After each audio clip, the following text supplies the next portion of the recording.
아니, 지금 그게 무슨 말이오? 이 산들이 정말 대한민국을 만든 것이오? 여러분, 지금 당장 이 지도 위에서 대한민국이란 나라를 지워버린다면 인류 문명은 며칠이나 버틸 수 있을까요? 기름은 대체할 수 있지만 이 능력은 대체 불가능합니다. 전 세계 유조선의 절반을 만들고 전 지구의 스마트폰에 뇌를 공급하며 사막 한가운데서 물을 창조해버린 나라. 이들은 5,000년 동안 수백 번의 침략을 당하면서도 단 한 번도 굴복하지 않았습니다. 말 그대로 독종 중에 독종이었죠. 그런데 지금 그 나라가 칼을 갈고 전 세계를 살리고 있다면요. 그리고 그 내막의 시작에는 북한산, 설악산, 속리산, 팔공산이 있었고 세계 최강 대국들이 지금 앞다투어 이 나라를 파헤치고 있다고 합니다. 대체 무슨 일이 벌어진 걸까요? 그 전에 잠깐 1초 만에 누를 수 있는 좋아요 버튼을 꾹 눌러주시면 영상 제작에 아주 큰 힘이 됩니다. 그럼 바로 시작하겠습니다. 석유는 신이 우리에게 준 축복입니다. 저는 그렇게 배웠고 그렇게 믿었고 단 한 번도 의심하지 않았습니다. 제 이름은 압둘라 알 파흐드. 사우디아라비아 리야드의 왕족 반개 가문에서 태어났습니다. 옥스퍼드 대학교에서 자원경제학 석사 과정을 밟고 있었죠. 아람코 배당금만으로 연간 수십억 원. 일하지 않아도 되는 삶이 태어날 때부터 보장된 사람이었습니다. 그런 제가 그날 강의실 의자에서 일어서지 못했습니다. 호르무즈 해협 봉쇄 속보가 뜬 그 순간이 아닙니다. 그건 저에게 기회였으니까요. 문제는 그 다음이었습니다. 교수가 한 장의 슬라이드를 넘겼을 때 저의 모든 것이 무너지기 시작했습니다. 강의실에 속보가 떴습니다. 호르무즈 해협에서 유조선 2척이 공격받았다는 겁니다. 교수님이 강의를 멈췄습니다. 학생들 스마트폰이 동시에 울렸습니다. 전 세계 원유 수송의 30%가 지나는 바로 그 해협이었죠. 육아가 실시간으로 치솟기 시작했습니다. 강의실 공기가 바뀌었습니다. 모두가 긴장했습니다. 하지만 저는 전혀 두렵지 않았습니다. 아니, 솔직히 말하겠습니다. 저는 그 순간 미소를 짓고 있었습니다. 기름값이 오른다는 건 우리에게는 축복이었으니까요. 스마트폰을 꺼내 유가 그래프를 확인했습니다. 브렌트 유가 수직으로 올라가고 있었죠. 숫자가 뛸 때마다 저도 모르게 입꼬리가 올라갔습니다. 주변을 둘러봤습니다. 영국 학생들 얼굴이 하얗게 질려 있었습니다. 독일에서 온 친구는 이마를 짚고 있었고 일본 유학생은 벌써 도쿄에 전화를 걸고 있었죠. 에너지 수입국 출신들은 전부 같은 표정이었습니다. 공포? 저는 그 공포가 이해되지 않았습니다. 아니, 정확히 말하면 그 공포가 저와는 상관없는 일이었습니다. 교수가 손을 들어 강의실을 정리했습니다. 자, 진정하십시오. 오히려 좋은 기회입니다. 오늘 주제와 정확히 맞아떨어지는 상황이 벌어졌으니까요. 교수는 화면을 전환했습니다. 호르무즈 해협 지도가 떴습니다. 좁은 해협 사이로 유조선 항로가 빼곡하게 표시되어 있었죠. 교수가 레이저 포인터로 해협 입구를 가리켰습니다. 이 해협이 막히면 어떤 일이 벌어질까요? 간단한 질문이었습니다. 저는 속으로 이미 답을 알고 있었죠. 기름을 사는 나라들이 고통받는 겁니다. 그게 전부였습니다. 교수가 학생들을 둘러보며 물었습니다. 석유를 전량 수입에 의존하는 나라들, 이 상황에서 어떻게 될까요? 일본 유학생 타나카가 손을 들었습니다. 산업 전체가 타격을 받습니다. 일본은 원유 수입의 대부분을 중동에 의존하고 있으니까요. 교수가 고개를 끄덕였습니다. 맞습니다. 그럼 한국은요? 한국. 저는 그 이름을 들으며 별다른 감흥이 없었습니다. 작은 나라, 자원이 없는 나라, 일본과 비슷한 처지겠죠. 교수가 데이터를 보여줬습니다. 한국의 에너지 수입 의존도, 석유 전량 수입, 천연가스 전량 수입, 숫자가 화면을 채울수록 저는 더 편안해졌습니다. 이런 나라들은 결국 우리에게 의존할 수밖에 없으니까요. 저는 자신 있게 손을 들었습니다. 교수님, 결론은 명확하지 않습니까? 에너지를 가진 나라가 주도권을 쥡니다. 석유가 없는 나라는 결국 공급자의 결정에 따라 움직일 수밖에 없죠. 교수가 저를 바라봤습니다. 반박하지 않았습니다. 대신 짧게 물었죠. 압둘라, 그럼 자원을 가진 나라는 반드시 강한 나라입니까? 당연한 질문이었습니다. 저는 망설이지 않았죠. 그렇습니다. 자원은 곧 힘이니까요. 교수가 고개를 살짝 기울였습니다. 그리고는 아무 말 없이 슬라이드를 넘겼습니다. 그 순간 강의실 분위기가 달라졌습니다. 화면에 한 나라의 이름이 떠올랐습니다. 베네수엘라, 저는 처음에 무슨 의도인지 몰랐습니다. 베네수엘라가 이 이야기에 왜 나옵니까? 교수가 천천히 말하기 시작했습니다. 베네수엘라, 세계 최대 원유 매장량을 가진 나라입니다. 최대 매장량, 사우디보다 많다는 뜻이었죠. 저는 그 사실을 알고 있었습니다. 하지만 그게 왜 지금 나오는 겁니까? 교수가 다음 슬라이드를 넘겼습니다. 그래프가 나타났습니다. 저는 그 그래프를 보는 순간 손이 멈췄습니다. 인플레이션율, 숫자가 너무 커서 축이 깨져 있었습니다. 100만%. 숫자가 의미를 잃은 수준이었죠. 베네수엘라의 초인플레이션입니다. 화폐가 휴지보다 가치가 없어진 시기가 있었습니다. 강의실이 조용해졌습니다. 교수가 이어서 말했죠. 난민 700만 명. 남미 전체가 흔들렸습니다. 의료 시스템 붕괴, 전력 공급 중단. 국민들이 나라를 떠났습니다. 저는 이해할 수가 없었습니다. 세계 최대 매장량을 가진 나라가 무너졌다고요. 그건 말이 되지 않았습니다. 기름이 있으면 돈이 들어옵니다. 돈이 들어오면 나라가 유지됩니다. 그게 제가 알고 있던 세상의 질서였으니까요. 교수가 저를 바라봤습니다. 제가 혼란스러워하고 있다는 걸 알고 있는 눈빛이었죠. 다음 나라를 보겠습니다. 나이지리아가 나왔습니다. 아프리카 최대 산유국. 그런데 국민 절반 이상이 빈곤선 아래에서 살고 있었습니다. 석유 수출로 벌어들이는 돈이 어디로 갔는지 아무도 설명하지 못하는 나라였죠. 그 다음은 앙골라였습니다. 역시 산유국, 역시 빈곤, 역시 부패, 역시 실패. 교수가 세 나라의 그래프를 나란히 띄웠습니다. 원유 매장량 순위에서는 세계 상위권이었습니다. 하지만 국민 소득, 교육 수준, 의료 접근성, 산업 다양성, 모든 지표가 바닥이었죠. 저는 의자의 등을 기댄 채 움직이지 못했습니다. 무언가가 어긋나고 있었습니다. 제가 알고 있던 공식과 맞지 않는 현실이 눈앞에 펼쳐지고 있었으니까요. 교수가 강의실을 천천히 걸으며 말했습니다. 재밌는 패턴이 보이지 않습니까? 아무도 대답하지 않았습니다. 자원이 풍부한 나라일수록 제조업이 붕괴합니다. 자원 수출로 돈이 들어오면 환율이 올라가고, 환율이 올라가면 수출 경쟁력이 사라집니다. 공장이 문을 닫고 기술자가 떠나고 결국 모든 것을 수입에 의존하게 되죠. 교수의 레이저 포인터가 그래프 위를 천천히 훑었습니다. 이걸 네덜란드 병이라고 부릅니다. 자원이 경제를 왜곡시키는 구조적 함정이죠. 네덜란드 병. 저는 그 용어를 알고 있었습니다. 교과서에서 읽은 적이 있었으니까요. 하지만 그건 다른 나라 이야기였습니다. 실패한 나라들의 이야기였죠. 우리와는 상관없는 사례라고 생각했습니다. 교수가 멈춰섰습니다. 그리고 강의실 전체를 바라보며 한마디를 던졌습니다. 자원은 축복이 아닙니다. 저는 숨을 멈췄습니다. 자원은 중독입니다. 강의실이 완전히 정적에 빠졌습니다. 저는 반박하고 싶었습니다. 우리는 다르다고. 사우디는 베네수엘라가 아니라고. 나이지리아와 같은 선상에 놓일 수 없다고. 하지만 입이 열리지 않았습니다. 교수가 보여준 그래프들이 머릿속을 떠나지 않았으니까요. 그때 교수가 다시 슬라이드를 넘겼습니다.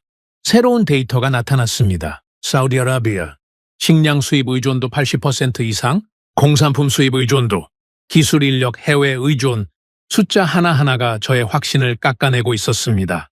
교수가 조용히 말했습니다. 사우디아라비아는 물조차 스스로 해결하지 못합니다. 담수화 시설 없이는 국민들이 마실 물이 없죠. 저는 무의식적으로 책상 위에 놓인 물병을 바라봤습니다. 그 물병이 갑자기 다르게 보였습니다. 이 물은 어디서 온 겁니까? 이 물을 만든 기술은 누구의 것입니까? 교수가 마지막으로 말했습니다.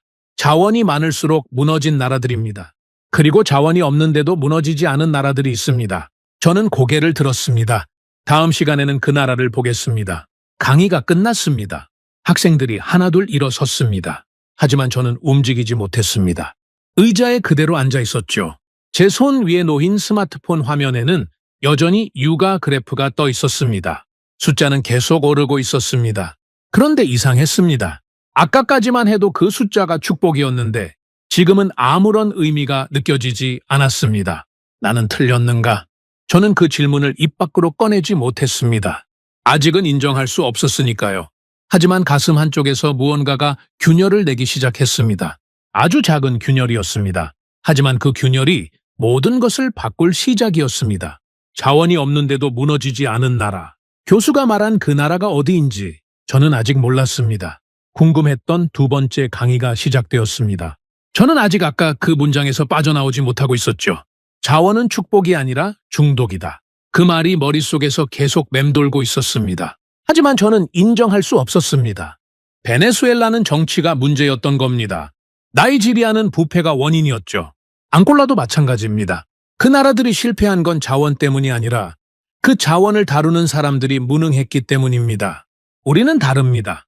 사우디는 비전 2030이 있고 넘시티가 있고 체계적인 국가 전략이 있으니까요. 저는 손을 들었습니다.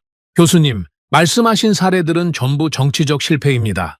자원 자체가 문제가 아니라 거버넌스의 문제 아닙니까? 자원을 제대로 관리하는 나라는 충분히 성공할 수 있습니다. 교수가 저를 바라봤습니다. 부정하지 않았습니다. 대신 고개를 천천히 끄덕이며 말했죠. 좋은 반론입니다, 압둘라. 그럼 질문을 바꿔보겠습니다. 교수가 화면을 전환했습니다. 세계 지도가 나타났습니다. 산유국들이 붉은색으로 표시되어 있었죠. 자원이 풍부한 나라 중에서 제조업 강국이 된 사례를 하나만 말해 보십시오. 간단한 질문이었습니다. 저는 바로 대답하려고 했죠. 하지만 입이 열리지 않았습니다. 머릿속으로 나라 이름을 하나씩 떠올려 봤습니다. 사우디아라비아. 제조업 강국입니까? 아닙니다. 쿠웨이트. 아닙니다. 카타르, 아랍에미리트, 이라크, 리비아. 전부 아니었습니다. 러시아는 군수 산업이 있지만 민간 제조업은 취약했죠. 노르웨이가 떠올랐지만 그건 예외적인 소국이었습니다. 교수가 기다렸습니다. 강의실 전체가 기다렸죠. 저는 대답하지 못했습니다. 없습니다. 교수가 대신 말했습니다. 조용하지만 확실한 목소리였죠. 자원이 풍부한 나라 중에서 세계적인 제조업 강국이 된 나라는 단 하나도 없습니다. 이건 우연이 아닙니다. 구조입니다. 저는 주먹을 쥐었습니다. 반박하고 싶었지만 근거가 없었습니다. 교수가 보여준 건 사실이었으니까요. 감정으로 부정할 수는 있어도 논리로 뒤집을 수는 없었습니다. 교수가 다시 슬라이드를 넘겼습니다. 새로운 그래프가 나타났습니다. 자원 의존도와 제조업 비중의 상관관계였죠. 선이 정확하게 반비례를 그리고 있었습니다. 자원이 많을수록 제조업이 약해지고 자원이 없을수록 제조업이 강해지는 구조. 자원이 있으면 만들 필요가 없습니다. 사면 되니까요. 기름을 팔아서 번 돈으로 공장을 짓는 것보다 완제품을 수입하는 게 더 쉽습니다. 더 빠르고 더 효율적이죠. 맞는 말이었습니다. 저도 그렇게 살아왔으니까요. 스마트폰을 직접 만들 필요가 없었습니다. 자동차도 비행기도 무기도 전부 사면 됐습니다. 돈이 있었으니까요. 하지만 그 순간 치명적인 일이 벌어집니다. 교수의 목소리가 낮아졌습니다. 만드는 능력을 잃습니다. 강의실이 다시 조용해졌습니다. 교수가 저를 똑바로 바라보며 말했죠. 압둘라, 사우디아라비아가 지금 당장 석유 수출을 멈추면 어떤 일이 벌어집니까? 저는 대답하지 못했습니다. 아니, 대답하고 싶지 않았습니다. 답을 알고 있었으니까요. 식량을 살 수 없습니다. 물을 만들 수 없습니다. 공장이 없으니 아무것도 생산할 수 없죠. 기술자가 없으니 고칠 수도 없습니다. 우리가 가진 건 기름뿐이고 그 기름이 사라지면 남는 건 사막뿐입니다. 교수가 더 이상 저에게 답을 요구하지 않았습니다. 대신 마지막 질문을 던졌죠. 그럼 반대의 경우를 생각해 봅시다. 교수가 새로운 슬라이드를 띄웠습니다. 화면이 바뀌는 순간 저는 자세를 고쳐 앉았습니다. 자원이 전혀 없는 나라, 석유 한 방울 나오지 않는 나라, 천연가스도 없고 절광석도 없고 히토류도 없는 나라. 교수가 손가락을 하나씩 접으며 말했습니다. 에너지 자원 제로, 광물 자원 제로, 국토의 70%가 산입니다. 평야가 거의 없죠. 땅을 파봐야 나오는 건 화간감뿐입니다. 저는 그게 어느 나라인지 궁금해지기 시작했습니다. 그 정도로 아무것도 없는 나라가 도대체 어디란 말입니까? 교수가 계속했습니다. 국토 면적은 세계 109위입니다. 주변에는 세계 최강 대국들이 둘러싸고 있죠. 중국, 러시아, 일본, 그리고 역사적으로 수백 번의 외침을 받았습니다. 학생 하나가 중얼거렸습니다. 그건 국가가 존재할 수 없는 조건 아닙니까? 교수가 그 말을 받았습니다. 맞습니다. 이론적으로는 이 나라가 존재해서는 안 됩니다. 자원이 없으니 경제가 돌아갈 수 없고 평야가 없으니 농업이 불리하고 강대국 사이에 끼어 있으니 안보가 불안정하죠. 저는 고개를 끄덕이고 있었습니다. 그건 당연한 결론이었으니까요. 자원이 없는 나라는 의존합니다. 의존하는 나라는 결국 종속됩니다. 그게 세계의 질서입니다. 제가 평생 배워온 원칙이었죠. 교수가 잠시 멈췄습니다. 그리고 강의실을 천천히 둘러봤습니다. 저는 그때 교수의 표정에서 무언가를 발견했습니다. 미소. 아주 작은 미소가 교수의 입가에 걸려 있었죠. 지금까지 한 번도 보지 못한 표정이었습니다. 그런데 이 나라는 무너지지 않았습니다. 강의실이 정적에 빠졌습니다. 무너지지 않은 정도가 아닙니다. 교수가 새로운 데이터를 띄웠습니다. 세계 무역 규모 6위, 세계 제조업 경쟁력 3위, 반도체 생산 세계 1위, 조선 산업 세계 1위, 디스플레이 세계 1위. 숫자가 화면을 채울 때마다 강의실 곳곳에서 숨소리가 들렸습니다. 저도 숨을 참고 있었죠. 자동차 생산 세계 5위, 철강 생산 세계 6위, 세계에서 가장 빠른 인터넷 인프라, 그리고 국방력 세계 5위. 교수가 레이저 포인터를 내려놓았습니다. 석유가 한 방울도 나오지 않는 나라가 이걸 해냈습니다. 저는 의자에서 미동도 하지 못했습니다. 머릿속에서 계산이 시작됐지만 답이 나오지 않았습니다. 자원이 없는데 제조업 강국이라고요? 에너지가 없는데 공장을 돌린다고요? 그게 어떻게 가능합니까? 교수가 지도를 확대했습니다. 동아시아, 한반도, 그 작은 땅덩어리가 화면 가득 채워졌습니다. 대한민국입니다. 저는 그 이름을 듣는 순간 멈칫했습니다. 한국. 아까 호르무즈 해협 이야기에서 잠깐 스쳐갔던 나라였죠.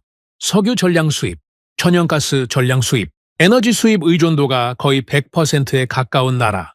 저는 그 나라를 불쌍하게 봤었습니다. 우리에게 의존할 수밖에 없는 약한 나라라고 생각했었죠.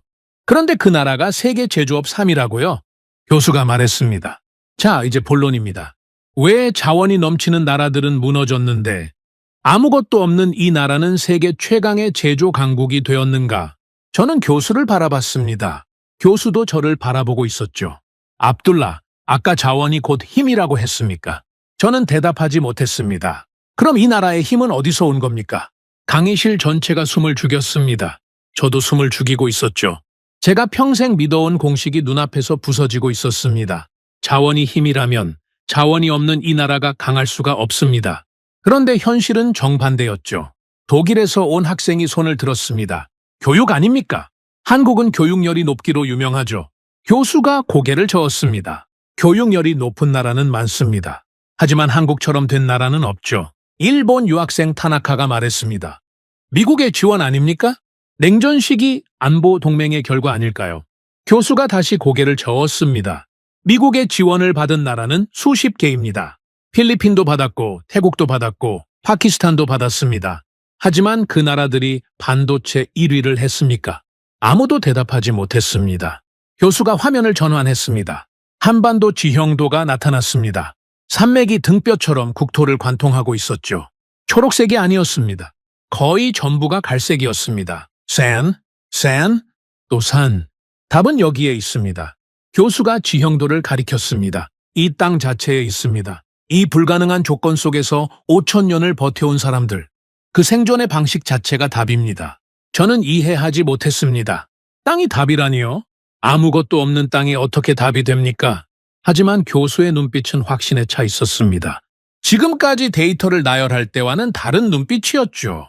무언가를 보여주려는 사람의 눈빛이었습니다. 다음 시간부터 본격적으로 들어가겠습니다. 이 땅에서 문명이 어떻게 시작되었고 어떻게 생존했으며 왜 지금의 대한민국이 만들어질 수밖에 없었는지 교수가 노트를 덮었습니다.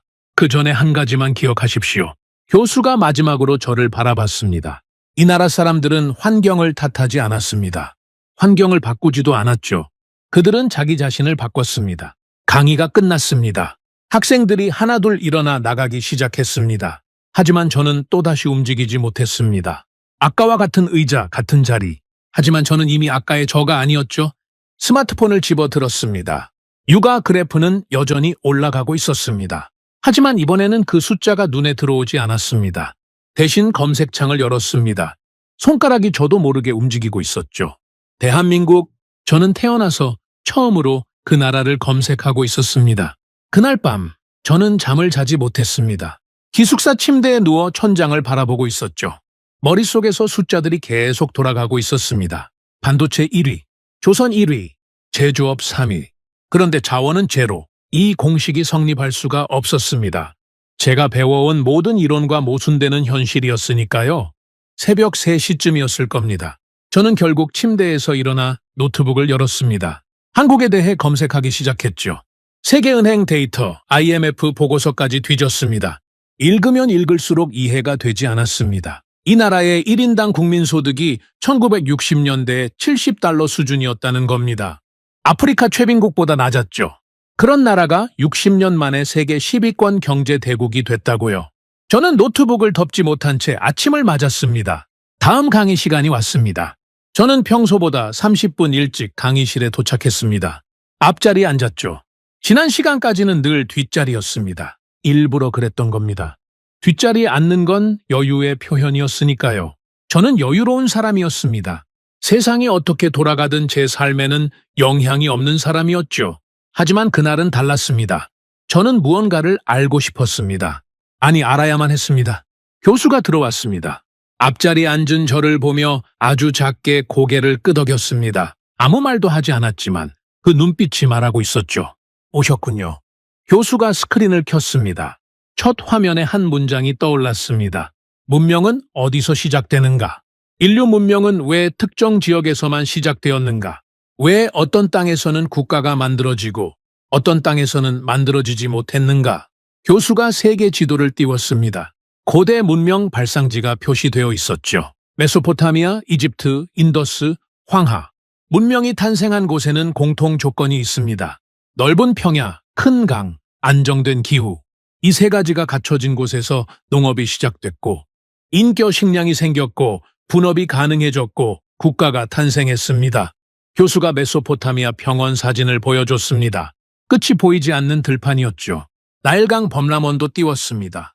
강이 규칙적으로 넘치면서 비옥한 토양을 만들어주는 축복의 땅이었습니다. 저는 완벽하게 이해했습니다. 우리 역사도 마찬가지였으니까요. 아라비아 반도의 고대 정착지도 오아시스와 물길을 따라 형성됐습니다. 자원이든 문명이든 결국 조건이 결정합니다. 환경이 가능성을 만들고 인간은 그 가능성 위에서 움직이는 것뿐이죠. 그게 제가 알고 있던 세계의 원리였습니다. 자, 그럼 이 조건을 한반도에 대입해 보겠습니다. 한반도 지형도가 나타났습니다. 교수가 지형도 위에 색을 입혔습니다. 산악지대가 짙은 갈색으로 물들었죠. 한반도 전체가 거의 갈색이었습니다. 평야라고 할 수 있는 초록색 영역은 서쪽 해안가에 좁게 붙어 있을 뿐이었습니다. 국토의 70%가 산지입니다. 교수가 메소포타미아와 한반도 지도를 나란히 띄웠습니다. 메소포타미아는 끝없는 평야, 한반도는 산이 뼈대처럼 관통하고 있었죠.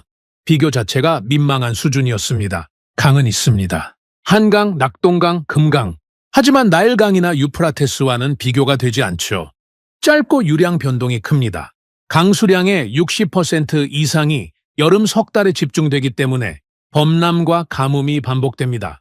사우디는 비가 안 오는 게 문제이지만 한반도는 비가 한꺼번에 쏟아지는 게 문제였던 겁니다. 어느 쪽이든 농사짓기엔 최악이었죠. 기후도 불리합니다. 겨울은 영하 10도에서 20도까지 떨어집니다. 그리고 결정적인 요소가 하나 더 있습니다. 교수가 새로운 이미지를 띄웠습니다. 회색빛 돌이었습니다. 한반도의 기반함은 대부분 화강감입니다. 토양이 얇죠. 땅을 파봐야 나오는 건 바위뿐입니다. 교수가 메소포타미아의 토양 단면도와 한반도의 토양 단면도를 비교했습니다. 메소포타미아는 두꺼운 충적토 위에 세워진 문명이었습니다. 한반도는 얇은 흙 아래에 바로 단단한 바위가 깔려 있었죠. 정리하겠습니다. 평야 부족, 큰 강 부족, 안정된 기후 분리, 토양 부족, 지하 자원 없음. 문명이 시작될 수 있는 조건이 단 하나도 충족되지 않는 땅입니다. 저는 손을 들었습니다. 교수님, 그러니까 한국이 성장한 건 외부 요인 덕분 아닙니까? 미국의 원조, 냉전 구조, 글로벌 무역 시스템. 환경 자체는 실패할 수밖에 없는 조건이니까요. 교수가 저를 바라보며 질문을 던졌습니다. 그럼 한 가지만 묻겠습니다. 이 조건에서 이 나라가 5,000년 동안 존속한 건 어떻게 설명하시겠습니까? 저는 멈칫했습니다. 미국 원조는 70년 전 일입니다. 글로벌 무역 시스템은 50년 전에 본격화됐죠. 그런데 이 나라는 그 전에 이미 수천 년을 버텼습니다. 참고로 사우디아라비아의 현대 국가 역사는 100년이 채 되지 않습니다. 그 말이 가슴에 박혔습니다. 100년. 우리나라의 역사는 1932년 건국부터 시작됩니다. 물론 아라비아 반도에 문명이 없었던 건 아닙니다. 하지만 하나의 국가로 지속된 역사는 100년이 차에 되지 않았죠. 그런데 한국은 5000년이라고요. 아무것도 없는 땅에서요. 저는 대답하지 못했습니다. 자, 그럼 질문을 바꿔보겠습니다. 이 나라는 어떻게 버텼는가? 교수가 슬라이드를 넘겼습니다. 한반도 지형도 위에 파란 선들이 나타났습니다. 강과 하천이었죠. 먼저 이동의 문제입니다. 산이 70%면 도로를 내기 어렵습니다. 말과 수레로 물자를 옮기기도 힘들죠. 그래서 한국인들은 물길을 이용했습니다. 강과 해안을 따라 곡물을 운반하는 좋은 시스템을 구축했죠. 환경을 탓하지 않고 환경 안에서 답을 찾은 겁니다. 사우디에서는 상상할 수 없는 방식이었습니다. 우리는 불편하면 외국에서 기술을 사왔으니까요. 돈이면 해결되는 문제였습니다. 하지만 이 나라는 돈이 없었습니다. 살 수 있는 기술도 없었죠. 스스로 방법을 만들어야 했습니다. 두 번째는 식량입니다. 평야가 부족한 땅에서 쌀 농사를 선택했습니다. 쌀은 같은 면적에서 밀보다 훨씬 많은 열량을 생산하죠. 물만 확보되면 좁은 땅에서도 많은 사람을 먹일 수 있습니다. 비가 여름에만 집중되니까 저수지를 만들어 물을 모았죠. 삼국시대부터 이미 대규모 저수지 건설 기록이 남아 있습니다. 세 번째는 국가 시스템입니다. 환곡제도라고 합니다. 풍년에 곡식을 거둬들이고 흉년에 백성에게 나눠주는 구조였죠. 유럽의 봉건제가 수탈 구조였던 반면 한국은 중앙정부 차원의 식량 안보 시스템을 운영했습니다. 이건 단순한 복지가 아닙니다. 생존 인프라였죠. 저는 메모를 하고 있었습니다. 언제부터 시작했는지도 몰랐죠. 교수가 강의실을 걸으며 핵심을 짚었습니다. 한국인들은 환경을 바꾸지 않았습니다. 자기 자신을 바꿨습니다. 도로가 없으면 물길을 만들고 평야가 없으면 쌀을 심고 비가 안 오면 물을 모았습니다. 환경에 맞춰서 자기들의 방식을 완전히 재설계한 겁니다. 저는 이상한 감정을 느꼈습니다. 사우디에서는 사막에 도시를 짓고 바닷물을 민물로 바꾸고 에어컨으로 50도 더위를 이겼죠. 대단한 일처럼 보였습니다. 하지만 그건 전부 석유가 만든 돈의 힘이었습니다. 외국 기술을 사서 환경을 바꾼 겁니다. 우리가 직접 만든 건 아무것도 없었죠. 이 나라는 돈이 없었습니다. 그래서 스스로 방법을 만들었습니다. 아무것도 없는 상태에서요. 자, 이제 가장 흥미로운 부분입니다. 교수의 눈빛이 달라졌습니다. 강의 시작 이후 처음으로 흥분이 묻어나는 표정이었죠. 이 지형을 공격하는 입장에서 생각해 보십시오. 대규모 군대를 이끌고 이 땅에 들어왔다고 가정합시다. 독일 학생이 답했습니다. 보급이 문제가 됩니다. 산악 지형에서 대규모 보급은 거의 불가능하죠. 맞습니다. 산을 넘어야 하니까 보급선이 늘어납니다. 늘어진 보급선은 끊기기 쉽죠. 그리고 한국인들은 산 위에 성을 쌓았습니다. 산성이라고 합니다. 공격자는 아래에서 위로 올라가야 합니다. 무거운 장비를 끌고 경사면을 오르는 동안 위에서 공격을 받죠. 기병도 무력화됩니다. 산악 지형에서는 말이 제 속도를 낼 수 없습니다. 몽골의 기마 군단이 유라시아 대륙을 정복하면서도 한반도에서는 고전한 이유가 바로 이겁니다. 저는 숨을 멈추고 듣고 있었습니다. 세계 최강의 몽골 군대가 이 작은 반도에서 막혔다고요. 수백 번의 외침이 있었지만 한반도는 완전히 정복된 적이 없습니다. 침략자들은 들어올 수는 있었지만 유지할 수가 없었죠. 보급이 끊기고 게릴라에 시달리고 결국 철수하거나 협상할 수밖에 없었습니다. 교수가 잠시 멈췄습니다. 그리고 강의실 전체를 둘러보며 말했습니다. 이 땅은 그 위에 사는 사람들에게는 고통이었습니다.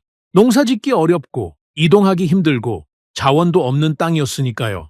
하지만 밖에서 들어오는 자들에게는 더 큰 고통이었습니다. 교수가 마지막 문장을 말했습니다. 이 땅은 주민에게는 지옥이었지만 침략자에게는 더 큰 지옥이었습니다. 강의실이 완전한 정적에 빠졌습니다. 저는 등에 소름이 돋는 걸 느꼈습니다. 머릿속에서 무언가가 연결되기 시작했습니다. 아무것도 없는 땅, 불가능한 조건, 하지만 무너지지 않은 나라, 아니 무너지지 않은 정도가 아니었죠. 그 불가능한 조건 위에서 세계 최강의 제조업 국가를 만들어낸 사람들, 자원이 힘이라고 믿었습니다. 조건이 결과를 결정한다고 배웠죠. 좋은 환경이 좋은 국가를 만든다고 확신했습니다. 그런데 눈앞에는 정반대의 증거가 있었습니다. 최악의 조건에서 최강의 결과를 만들어낸 나라, 제 공식이 완전히 틀렸다는 증거가요. 노트를 내려다 봤습니다. 빼곡한 메모들 사이에서 제가 무의식적으로 적어놓은 한 문장이 눈에 들어왔습니다. 이건 불가능이다. 그런데 존재한다. 손이 떨리고 있었습니다. 제가 평생 서 있던 땅이 흔들리고 있다는 걸 느꼈습니다. 석유라는 반석 위에 올라서 있다고 믿었는데 그 반석 아래에 아무것도 없을 수 있다는 생각이 처음으로 들었습니다. 하지만 한 가지 질문이 남아 있었습니다. 5,000년 동안 버텨온 그 능력이 현대에 와서 어떻게 작동한 겁니까? 아무것도 없던 나라가 어떻게 반도체 1위, 조선 1위, 제조업 강국이 된 겁니까? 저는 교수의 다음 말을 기다리고 있었습니다. 아니, 기다리는 수준이 아니었죠. 갈망하고 있었습니다. 태어나서 처음으로 누군가의 강의를 이렇게 간절하게 듣고 싶었습니다. 교수가 물을 한 모금 마시고 다시 화면 앞에 섰습니다. 저는 의자 끝에 걸터 앉아 있었죠. 언제부터 그랬는지 모르겠습니다. 몸이 저도 모르게 앞으로 기울어져 있었습니다. 자, 지금까지 한반도의 조건을 봤습니다. 자원 없음, 평야 부족, 기후 분리, 토양 척박, 그리고 수백 번의 외침. 이 조건에서 사라지지 않고 5,000년을 버텼다는 것까지 확인했죠. 교수가 잠시 강의실을 둘러봤습니다. 그런데 여기서 한 가지 의문이 남습니다. 교수가 저를 바라봤습니다. 마치 제 머릿속을 읽은 것처럼 정확한 타이밍이었죠. 버티는 것과 강해지는 것은 다릅니다. 생존하는 것과 세계 최강의 제조업 국가가 되는 것은 완전히 다른 이야기죠. 어떻게 된 겁니까? 그게 바로 제가 알고 싶었던 질문이었습니다. 5,000년 동안 버텨온 건 인정하겠습니다. 대단한 일이죠. 하지만 버티는 것과 세계 경제를 움직이는 건 차원이 다른 문제입니다. 교수가 새로운 슬라이드를 띄웠습니다. 1960년대 한국의 흑백 사진이었습니다. 비포장도로 위에 초가집들이 늘어서 있었죠. 맨발의 아이들이 흙바닥에 앉아 있었습니다. 1961년 대한민국의 1인당 국민소득은 $82였습니다. 교수가 비교 데이터를 띄웠습니다. 같은 해 가나는 $179, 필리핀은 $200, 이집트는 $155. 한국은 아프리카 최빈국들보다 가난했습니다. 저는 그 숫자를 보며 머릿속으로 계산했습니다. $82. 하루에 20센트도 안 되는 돈이었죠. 제가 옥스퍼드 근처 카페에서 마시는 커피 한 잔 값이 이 나라 사람들의 한 달 소득이었던 시절이 있었다는 겁니다. 수출품은 가발, 합판, 섬유 정도였습니다. 기술이라고 할 만한 건 아무것도 없었죠. 교수가 다음 슬라이드를 넘겼습니다. 같은 나라의 사진이었습니다. 하지만 완전히 달랐죠. 서울의 야경이었습니다. 초고층 빌딩이 하늘을 찌르고 도로 위에 자동차가 빼곡하게 들어차 있었습니다. 강 위에는 수십 개의 다리가 불빛을 반사하고 있었죠. 지금 대한민국의 1인당 국민소득은 $35,000입니다. 세계 10위권 경제 대국이죠. 교수가 두 사진을 나란히 띄웠습니다. 흑백의 초가집과 불빛으로 가득한 서울 야경, 같은 나라였습니다. 60년 사이에 벌어진 일이었죠. $82에서 $35,000, 400배 이상의 성장입니다. 인류 역사상 이런 속도로 성장한 나라는 없습니다. 강의실 여기저기서 작은 탄성이 나왔습니다. 저도 숨을 삼키고 있었죠. 자, 그럼 핵심 질문입니다. 어떻게 이게 가능했는가? 교수가 강의실을 천천히 걸었습니다. 많은 학자들이 이걸 설명하려 했습니다. 미국의 원조, 권위주의 정부의 개발 정책, 교육열, 전부 맞는 이야기입니다. 하지만 전부 불완전하죠. 교수가 손가락을 접으며 말했습니다. 미국의 원조를 받은 나라는 수십 개입니다. 필리핀도 받았고 파키스탄도 받았죠. 그 나라들이 반도체를 만들었습니까? 권위주의 정부가 경제 개발에 성공한 사례보다 실패한 사례가 압도적으로 많습니다. 교육열이 높은 나라는 인도도 중국도 마찬가지죠. 그런데 왜 유독 한국만 이런 결과를 만들어냈습니까? 아무도 대답하지 못했습니다. 교수가 멈춰 섰습니다. 답은 여기에 있습니다. 교수가 아까 보여줬던 한반도 지형도를 다시 띄웠습니다. 이 불가능한 조건이 만들어낸 생존 방식 자체가 산업화의 엔진이 된 겁니다. 저는 이해하지 못했습니다. 아무것도 없는 땅이 어떻게 엔진이 됩니까? 교수가 설명을 시작했습니다. 수천 년 동안 불리한 환경에서 살아남으려면 어떻게 해야 합니까? 빠르게 상황을 파악하고 즉시 대응해야 합니다. 이건 교과서에서 배울 수 있는 게 아닙니다. 몸에 새겨지는 겁니다. 세대를 거치면서 문화 자체가 되는 거죠. 교수가 1997년 아시아 금융위기 그래프를 띄웠습니다. 1997년 한국은 국가부도 직전까지 갔습니다. IMF 구제금융을 받았죠. 외환 보유고가 바닥났고 기업들이 줄줄이 무너졌습니다. 세계는 한국이 끝났다고 판단했습니다. 교수가 다음 그래프를 보여줬습니다. 3년 만에 회복했습니다. 구제금융을 세계에서 가장 빨리 상환한 나라가 됐죠. 교수가 잠시 말을 멈췄습니다. 그리고 목소리를 낮춰서 말했죠. 그런데 여기서 놀라운 일이 벌어졌습니다. 국민들이 자발적으로 금을 모았습니다. 강의실이 술렁였습니다. 금반지, 금목걸이, 결혼 예물, 돌반지까지 가정에서 간직하고 있던 금을 국가에 내놓은 겁니다. 줄이 은행 문 밖까지 이어졌습니다. 어떤 할머니는 시어머니에게 물려받은 금비녀를 내놓으면서 울었다고 합니다. 그래도 내놓았죠. 저는 멈칫했습니다. 국민들이 자기 금을 모아서 나라에 바쳤다고요. 사우디에서는 상상할 수 없는 일이었습니다. 우리나라에서 국가 위기가 오면 사람들은 자산을 해외로 빼돌립니다. 가문의 재산을 지키는 게 먼저죠. 그런데 이 나라 사람들은 정반대로 움직였다는 겁니다. 교수가 말했습니다. 이건 충성심이 아닙니다. 생존 본능입니다. 수천 년 동안 반복된 위기 속에서 체득한 집단 생존의 본능이죠. 나라가 무너지면 개인도 무너진다는 걸 뼛속까지 알고 있는 겁니다. 이 땅에서는 혼자 살아남는 게 불가능하다는 걸 역사가 가르쳤으니까요. 저는 고개를 숙이고 생각에 잠겼습니다. 사우디에서 같은 일이 벌어진다면 어떻게 될까? 왕족들은 개인 자산을 내놓을까?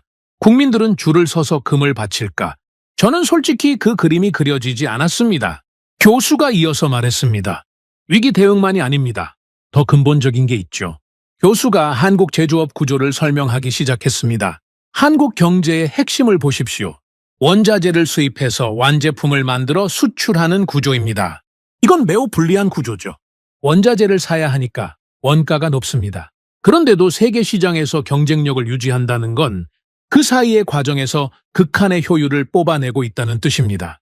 교수가 조선 산업을 예로 들었습니다. 세계 최대의 선박을 짓는 나라가 한국입니다.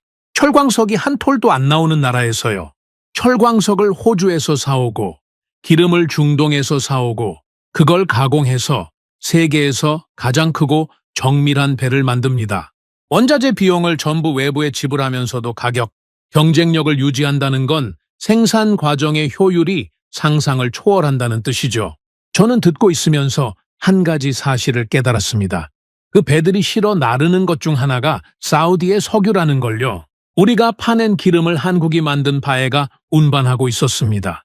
기름은 우리 것이었지만 그 기름을 세계로 보내는 수단은 한국 것이었죠. 우리는 기름을 팔기 위해서도 한국이 필요했던 겁니다. 그 사실이 묘하게 불편했습니다. 이 효율은 어디서 왔겠습니까? 교수가 다시 한반도 지형도를 가리켰습니다. 자원이 없으면 낭비가 곧 죽음입니다. 한 톨의 쌀, 한 방울의 물도 아껴야 살아남을 수 있었죠. 수천 년 동안 이 습관이 문화로 굳어진 겁니다. 현대에 와서 그게 제조 공정의 효율로 전환된 거죠. 교수가 말을 이었습니다. 그리고 가장 무서운 능력이 하나 더 있습니다. 교수의 목소리가 한 톤 올라갔습니다. 기술을 자기 것으로 만드는 능력입니다. 교수가 반도체 산업의 역사를 보여줬습니다. 1980년대 초 한국은 반도체 불모지였습니다. 기술도 없고 경험도 없고 자본도 부족했죠. 일본이 세계 반도체 시장을 지배하고 있었습니다. 미국조차 일본에 밀리고 있었죠. 교수가 다음 슬라이드를 넘겼습니다. 삼성이라는 회사가 반도체에 뛰어들었습니다. 모두가 미쳤다고 했죠. 기술이 없으니 처음에는 외국에서 배워왔습니다. 하지만 핵심은 그 다음입니다. 교수가 강조했습니다. 배워온 기술을 분해했습니다. 하나하나 뜯어봤죠. 왜 이렇게 설계했는지, 어디를 바꾸면 더 나아지는지, 한계는 어디인지, 그리고 자기 것으로 재조립했습니다. 원래 만든 나라가 생각하지 못한 방식으로요. 교수가 그래프를 보여줬습니다. 반도체 시장 점유율 변화였습니다. 일본이 지배하던 시장을 한국이 역전하는 곡선이 선명하게 그려져 있었죠. 10년 만에 일본을 추월했습니다. 20년 만에 세계 1위가 됐죠. 지금은 전 세계 메모리 반도체의 60% 이상을 한국이 생산합니다. 저는 주머니 속 스마트폰을 무의식적으로 만졌습니다. 이건 단순한 추격이 아닙니다. 기술을 가져와서 자기 것으로 만들고 원래 만든 나라를 넘어서 버린 겁니다. 교수가 다시 한반도 지형도를 가리켰습니다. 수천 년 동안 외부에서 기술과 문화가 들어왔습니다. 중국에서, 일본에서. 하지만 한국인들은 그걸 그대로 쓰지 않았습니다. 자기 환경에 맞게 변형했죠. 중국의 문자 체계를 가져왔지만 결국 자기만의 문자를 만들었습니다. 한글이라고 합니다. 세계에서 가장 과학적인 문자 체계로 평가받죠. 교수가 강의실을 한 바퀴 돌며 말했습니다. 이 모든 능력은 교과서에서 배운 게 아닙니다. 수천 년 동안 불가능한 땅에서 살아남으면서 몸에 새겨진 겁니다. 위기가 오면 즉시 대응하는 본능, 자원이 없으니 한 방울도 낭비하지 않는 습관, 외부에서 들어온 것을 자기 것으로 바꿔버리는 능력, 이 세 가지가 현대 산업화 시대를 만나면서 폭발한 겁니다. 교수가 마지막으로 정리했습니다. 좋은 조건에서 성장한 게 아닙니다. 최악의 조건이 최강의 능력을 만든 겁니다. 저는 등을 의자에 기대고 눈을 감았습니다. 머릿속에서 제가 알고 있던 세계의 구조가 재편되고 있었습니다. 자원이 힘이라고 믿었습니다. 기름이 있으면 모든 걸 살 수 있다고 확신했죠. 하지만 이 나라는 아무것도 사지 않고 직접 만들어냈습니다. 아니, 정확히 말하면 살 수 없었기 때문에 만들 수밖에 없었던 겁니다. 그리고 그 만드는 능력이 결국 사는 능력을 이겼습니다. 사우디는 기름을 팔아서 모든 걸 삽니다. 한국은 아무것도 없는 상태에서 모든 걸 만들죠. 기름이 떨어지면 사우디는 아무것도 살 수 없게 됩니다. 하지만 한국은 기름이 없어도 다른 방법을 찾아낼 겁니다. 수천 년 동안 그래왔으니까요. 저는 강의실을 나서면서 창밖을 바라봤습니다. 옥스퍼드의 오래된 석조 건물 사이로 차들이 지나가고 있었죠. 저 차들의 부품 중에 한국산이 얼마나 있을까? 이 건물의 시스템 어딘가에 한국 기술이 들어가 있지는 않을까? 어제까지는 한 번도 하지 않았던 생각이었습니다. 주머니에서 스마트폰을 꺼냈습니다. 화면을 켜고 제조사를 확인했습니다. 삼성이었습니다. 아라비아 반도에서 가장 많이 팔리는 스마트폰이었죠.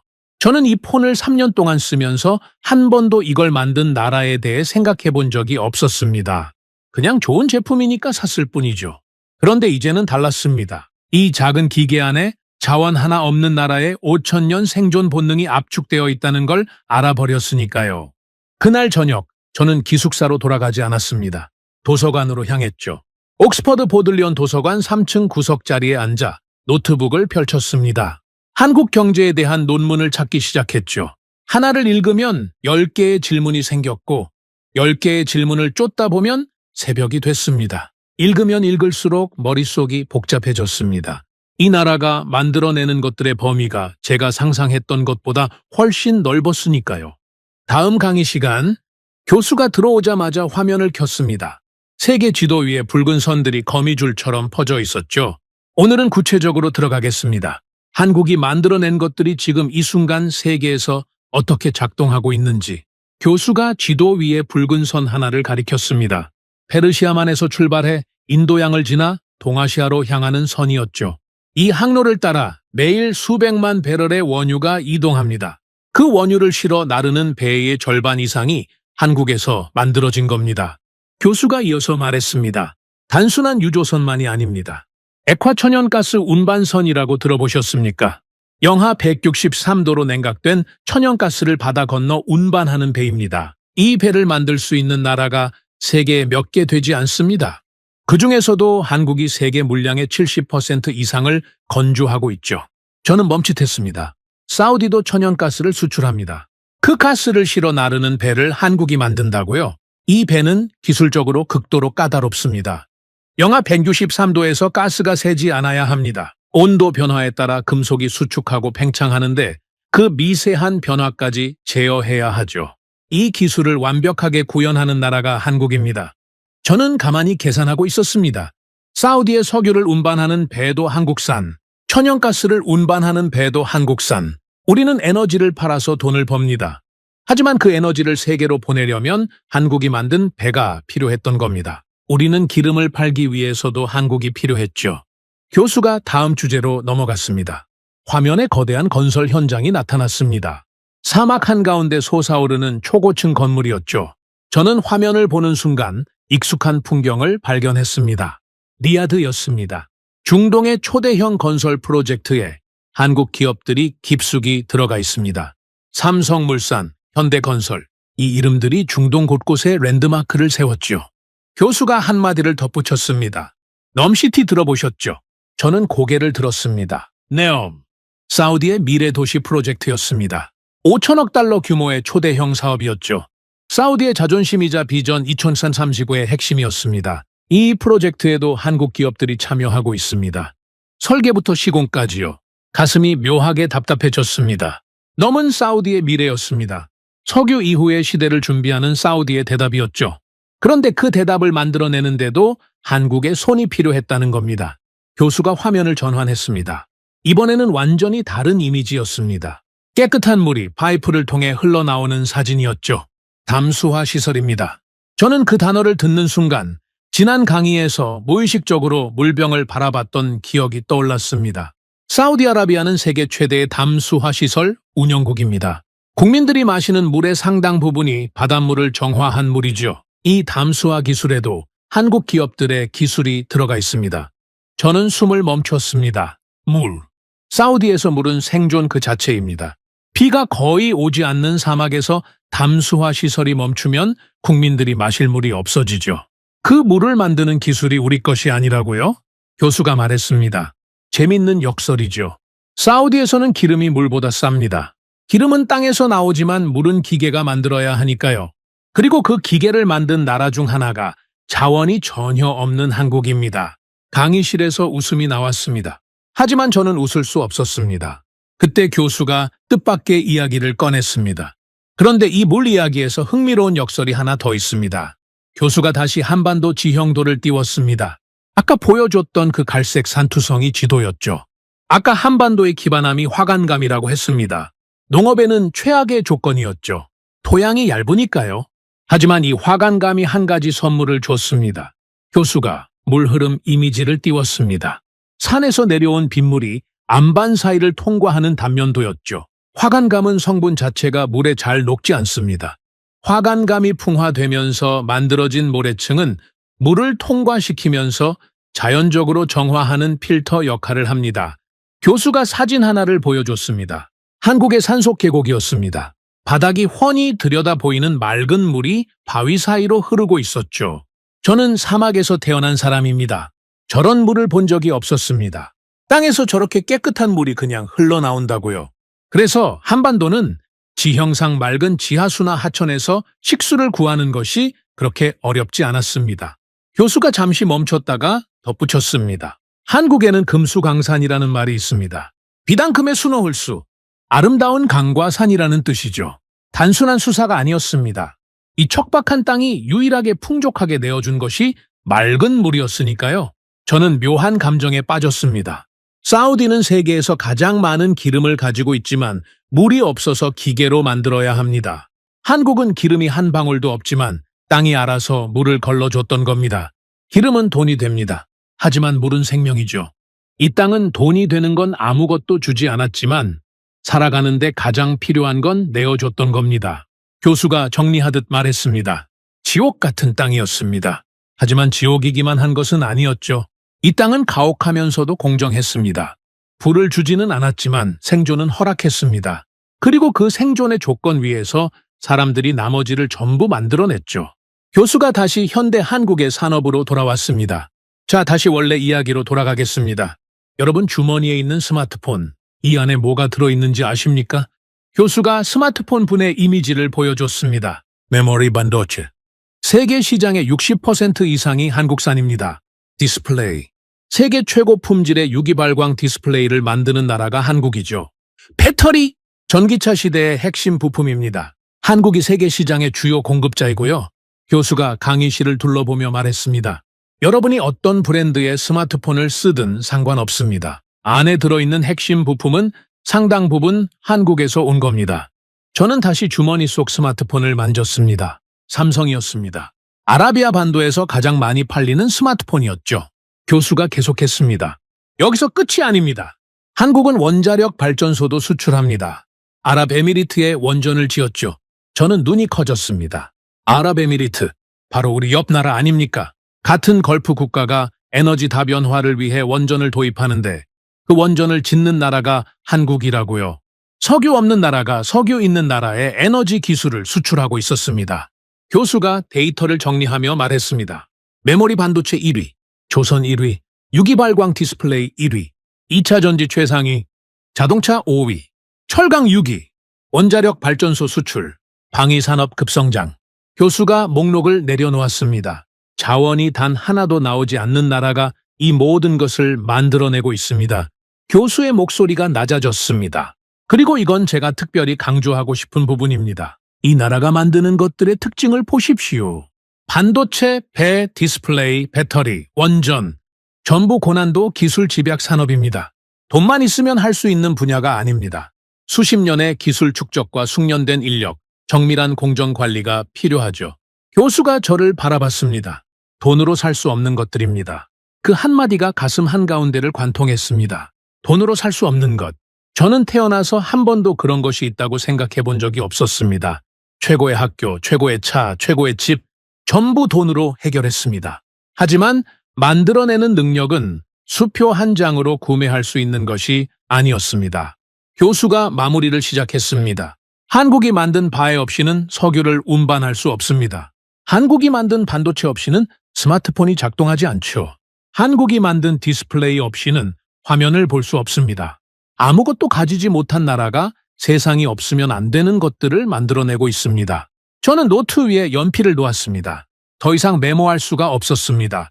머릿속에서 제 일상이 하나씩 분해되고 있었죠. 아침에 켜는 스마트폰, 한국산 반도체와 디스플레이, 거리에서 지나치는 전기차, 한국산 배터리, 리야드 시내의 빌딩들, 우리 집에서 나오는 수돗물, 전부였습니다. 제 일상의 모든 곳에 한국이 있었습니다. 기름 위에 서 있다고 믿었습니다. 하지만 그 기름 위에 세워진 모든 것들이 다른 누군가의 손으로 만들어진 거였죠. 한 가지 질문이 머릿속에서 떠나지 않았습니다. 만약 한국이라는 나라가 내일 사라진다면 세계는 어떻게 될까? 반도체가 멈추고 배가 멈추고 디스플레이가 사라지면 세계가 멈추는 겁니다. 그런데 만약 사우디가 내일 사라진다면 기름이 멈춥니다. 하지만 세계는 다른 곳에서 기름을 찾을 겁니다. 러시아에서, 미국에서, 캐나다에서 대체할 수 있는 겁니다. 한국이 만드는 것은 대체할 수 없습니다. 하지만 사우디가 파는 것은 대체할 수 있죠. 그 차이가 저를 무너뜨리고 있었습니다. 강의가 끝나고 며칠이 지났습니다. 하지만 저는 평소에 저로 돌아가지 못했습니다. 예전에는 강의가 끝나면 카페에 앉아 커피를 마시거나 런던에 올라가 쇼핑을 했죠. 리야드의 친구들과 영상 통화를 하며 웃고 떠들었습니다. 그런데 그 모든 것이 갑자기 의미 없게 느껴졌습니다. 저는 도서관에 틀어박혀 있었습니다. 한국에 대한 자료를 찾고 또 찾았죠. 논문, 보고서, 다큐멘터리. 파면 팔수록 새로운 것이 나왔습니다. 그리고 파면 팔수록 제가 몰랐던 세계가 드러났습니다. 다음 강의 시간이 됐습니다. 교수가 들어왔을 때 저는 이미 앞자리에 앉아 있었습니다. 이제는 앞자리가 제 자리가 된 거죠. 교수가 화면을 켰습니다. 이번에는 사진 한 장이 먼저 나왔습니다. 폐허였습니다. 무너진 건물, 부서진 도로, 잿더미 속에 서 있는 사람들, 흑백 사진이었습니다. 1953년, 한국전쟁이 끝난 직후의 서울입니다. 저는 화면을 바라봤습니다. 이건 도시가 아니었습니다. 아무것도 남아있지 않았죠. 건물이라고 할 수 있는 것이 거의 없었습니다. 3년간의 전쟁으로 국토 전체가 초토화됐습니다. 산업시설의 대부분이 파괴됐고 수백만 명이 죽거나 다쳤죠. 국민소득은 세계 최하위 수준으로 떨어졌습니다. 교수가 다음 사진을 보여줬습니다. 같은 장소였습니다. 하지만 현재의 서울이었죠. 유리로 된 초고층 빌딩이 하늘을 찌르고 한강 위로 수십 개의 다리가 놓여 있었습니다. 깨끗하게 정비된 도로 위에 자동차가 흐르고 지하철 노선이 거미줄처럼 도시를 감싸고 있었죠. 같은 도시입니다. 70년 사이에 벌어진 일이죠. 강의실이 조용해졌습니다. 교수가 두 사진을 나란히 놓고 말했습니다. 잿더미에서 세계 10위 경제 대국까지 70년, 인류 역사에 이런 사례가 없습니다. 없었고 앞으로도 없을 겁니다. 저는 그 두 사진 사이의 거리를 가늠해 보려 했습니다. 하지만 불가능했죠. 잿더미와 초고층 빌딩 사이에는 제가 이해할 수 없는 무언가가 있었습니다. 자, 여기서 중요한 질문이 하나 있습니다. 교수가 강의실을 걸으며 말했습니다. 많은 나라가 전쟁을 겪었습니다. 많은 나라가 폐허에서 출발했죠. 하지만 한국처럼 된 나라는 없습니다. 왜일까요? 교수가 이라크를 예로 들었습니다. 이라크는 걸프전 이후 수십 년이 지났지만 여전히 불안정합니다. 시리아도 마찬가지죠. 아프가니스탄도요. 전쟁 후에 재건된 나라보다 재건에 실패한 나라가 압도적으로 많습니다. 교수가 아프리카의 사례도 언급했습니다. 내전 후 복구에 실패한 나라들, 국제 원조를 받고도 자립하지 못한 나라들, 수십 년째 같은 자리에 머물러 있는 나라들, 원조는 건물을 세워줄 수 있습니다. 도로를 깔아줄 수도 있죠. 하지만 원조가 줄 수 없는 것이 하나 있습니다. 교수가 멈췄습니다. 다시 일어서는 능력입니다. 저는 그 말을 들으며 한국전쟁 직후의 사진을 다시 바라봤습니다. 잿더미 속에 서 있는 사람들, 그 사람들의 표정이 보이지 않았습니다. 흑백 사진이라 세부가 흐렸죠. 하지만 저는 상상할 수 있었습니다. 모든 것을 잃은 사람들의 얼굴을요. 그런데 그 사람들이 다시 일어선 겁니다. 맨손으로요. 건물을 다시 올리고 도로를 다시 놓고 공장을 다시 세웠습니다. 아무것도 없는 상태에서요. 이건 단순한 복구가 아니었습니다. 복구 수준을 넘어서 세계 최강의 산업 국가를 만들어버린 거죠. 교수가 이야기를 이어갔습니다. 한국인들의 이 능력은 하루아침에 생긴 게 아닙니다. 아까부터 계속 말씀드렸죠. 수천 년 동안 축적된 겁니다. 교수가 역사 연표를 띄웠습니다. 한반도에 가해진 외침의 목록이었죠. 화면이 꽉 찼습니다. 수나라의 침공, 당나라의 침공, 거란의 침공, 몽골의 침공, 왜구의 약탈, 일본의 침략, 청나라의 간섭, 일제강점기, 한국전쟁, 수백 번 무너졌습니다. 수백 번 다시 일어섰죠. 이건 운이 아닙니다. 능력입니다. 그리고 이 능력은 반복을 통해 더 강해졌습니다. 교수가 목소리를 낮췄습니다. 무너질 때마다 더 빨리 일어섰습니다. 무너질 때마다 더 단단하게 다시 세웠죠. 한국전쟁 이후에 재건이 가능했던 건 이 민족이 이미 수천 년 동안 같은 일을 반복해왔기 때문입니다. 저는 멈칫했습니다. 사우디는 어떻습니까? 우리는 무너져 본 적이 있습니까? 석유가 발견된 이후 사우디는 한 번도 진짜 위기를 겪은 적이 없었습니다. 돈이 떨어질 일이 없었으니까요. 하지만 그건 강한 게 아니었습니다. 시험받지 않은 것뿐이었죠. 한국은 수백 번 시험받았습니다. 그리고 수백 번 통과했죠. 그 차이가 어마어마한 거였습니다. 교수가 새로운 슬라이드를 띄웠습니다. 이번에는 교수의 표정이 달랐습니다.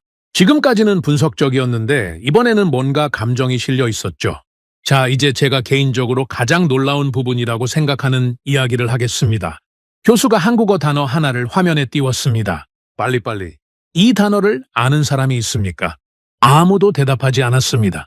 한국어로 빨리빨리라고 합니다. 빠르게, 서둘러라는 뜻이죠. 한국 사회를 상징하는 단어입니다. 교수가 설명했습니다. 한국인들은 세계에서 가장 빠른 민족이라고 불립니다. 건물을 짓는 속도, 도로를 까는 속도, 기술을 개발하는 속도, 모든 것이 다른 나라보다 빠르죠. 교수가 사례를 들었습니다. 제어노스페 70년 한국 정부가 서울에서 부산까지 고속도로를 짓기로 했습니다. 경부고속도로라고 합니다. 세계 18km, 전문가들은 최소 5년이 걸릴 거라고 했죠. 한국은 2년 5개월 만에 완공했습니다. 강의실에서 술렁임이 있었습니다. 그것도 세계 최빈국 수준의 경제력으로요. 독일의 아우토반을 참고했지만 독일보다 빠르게 완성했습니다. 장비도 부족하고 기술도 부족한 상태에서요. 교수가 또 다른 사례를 들었습니다. 2002년 한일 월드컵. 개최 도시에 경기장과 교통 인프라를 새로 건설해야 했습니다. 다른 나라였으면 10년 프로젝트였을 겁니다. 한국은 기한 내에 전부 완성했죠. 교수가 말했습니다. 이 속도가 어디서 왔겠습니까? 교수가 다시 한반도 지형도를 가리켰습니다. 이 땅에서 느리면 죽습니다. 겨울이 오기 전에 수확을 끝내야 합니다. 장마가 오기 전에 저수지를 점검해야 하죠. 적이 쳐들어오기 전에 성벽을 보수해야 합니다. 수천 년 동안 이 속도로 살아온 사람들입니다. 느릿느릿할 여유가 없었던 거죠. 교수가 현대산업에 연결했습니다. 삼성이 반도체 개발에 뛰어들었을 때 일본은 한국을 비웃었습니다. 10년은 걸릴 거라고 했죠. 삼성은 그 절반도 안 되는 시간에 추월해버렸습니다. 현대자동차가 미국 시장에 진출했을 때도 마찬가지였습니다. 품질이 형편없다고 조롱했죠. 10년 만에 세계 5위 자동차 그룹이 됐습니다. 교수가 정리했습니다. 이건 조급함이 아닙니다. 생존 속도입니다. 느리면 죽는 환경에서 수천 년을 살아온 민족의 속도죠. 저는 듣고 있으면서 사우디의 속도를 떠올렸습니다. 넘시티 프로젝트 2017년에 발표됐습니다. 목표 완공 시점은 계속 연기되고 있었죠. 돈은 넘쳤습니다. 세계 최고의 설계사와 건설사를 고용할 수 있었죠. 하지만 속도가 나지 않았습니다. 돈으로 속도를 살 수 없었던 겁니다. 속도는 절박함에서 나오는 거였으니까요. 우리에게는 절박함이 없었습니다. 실패해도 기름이 있으니까 괜찮다는 무의식이 깔려 있었죠. 한국에는 그런 안전망이 없었습니다. 실패하면 끝이었습니다. 그래서 빨랐던 겁니다. 빠를 수밖에 없었던 거죠. 교수가 마지막 주제로 넘어갔습니다. 하나만 더 보겠습니다. 제가 가장 인상 깊었던 부분입니다. 교수가 2020년이라는 숫자를 화면에 띄웠습니다. 코로나 팬데믹을 기억하시죠? 기억하고 말고요. 전 세계가 멈췄던 시기였습니다. 사우디도 예외는 아니었죠. 도시가 봉쇄됐고 유가가 폭락했습니다. 팬데믹 초기 세계 모든 나라가 혼란에 빠졌습니다. 미국도 유럽도 일본도 의료 시스템이 무너지고 검사 키트가 부족하고 대응 체계가 마비됐죠. 교수가 한국의 데이터를 보여줬습니다. 한국은 달랐습니다. 세계에서 가장 빠르게 대규모 검사 체계를 구축했죠. 드라이브 스루 검사소라는 걸 만들었습니다. 차에 탄 채로 검사를 받고 결과를 기다리는 시스템이죠. 이걸 며칠 만에 전국에 깔았습니다. 교수가 다른 나라의 대응과 비교했습니다. 미국이 검사 키트 부족으로 허덕이는 동안 한국은 이미 하루에 수만 건의 검사를 처리하고 있었다고요. 세계가 한국의 방식을 따라 했습니다. 배운 겁니다. 자원이 없는 나라에서요. 교수가 목소리를 높였습니다. 이게 바로 제가 말하고 싶은 핵심입니다. 위기가 왔을 때 자원이 풍부한 나라들이 무너지는 동안 자원이 없는 이 나라가 가장 먼저 해법을 찾아냈습니다. 그리고 그 해법을 세계가 따라갔죠. 교수가 잠시 말을 멈추고 강의실 전체를 둘러봤습니다. 왜 가능했을까요? 답은 같습니다. 이 나라는 위기에 익숙합니다. 수천 년 동안 위기가 일상이었으니까요. 다른 나라에게 팬데믹은 전례 없는 재앙이었지만 한국에게 위기 대응은 수천 년 동안 반복해온 생존 방식의 연장이었을 뿐입니다. 저는 의자의 등을 기대고 천장을 바라봤습니다. 머릿속이 너무 복잡했습니다. 교수가 보여준 모든 것들이 한 가지 결론을 가리키고 있었습니다. 하지만 저는 아직 그 결론을 입 밖으로 꺼내고 싶지 않았습니다. 자원은 힘이 아니다. 만드는 능력이 힘이다. 그 문장이 머릿속에서 맴돌았습니다. 인정하면 제 세계가 무너지는 거였으니까요. 사우디의 부, 아람코의 배당금, 왕족의 권위, 그 모든 것의 기반인 석유가 진짜 힘이 아니라면 저는 대체 무엇 위에 서 있는 겁니까? 교수가 마지막으로 말했습니다. 다음 시간이 마지막 강의입니다. 지금까지 한국이라는 나라를 분석했습니다. 불가능한 조건, 생존의 역사, 현대의 성과까지. 마지막 시간에는 이 모든 것을 관통하는 하나의 질문으로 마무리하겠습니다. 교수가 말했습니다. 진짜 힘은 어디서 오는가? 그 질문이 강의실에 울려 퍼졌습니다. 저는 이미 답을 알고 있었습니다. 교수가 몇 주 동안 쌓아올린 모든 증거가 하나의 답을 가리키고 있었으니까요.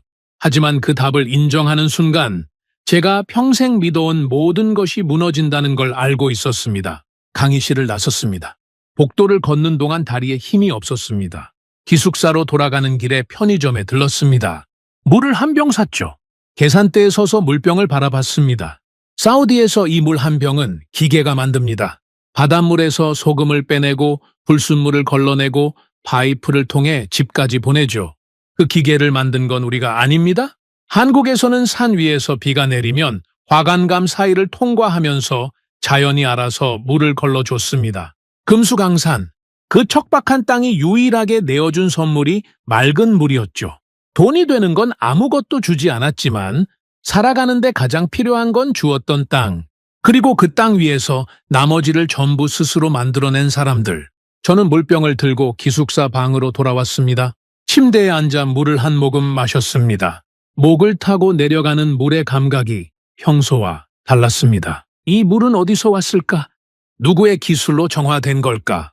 어떤 파이프를 통해 여기까지 온 걸까? 예전에는 한 번도 하지 않았던 생각이었습니다. 물은 그냥 물이었으니까요.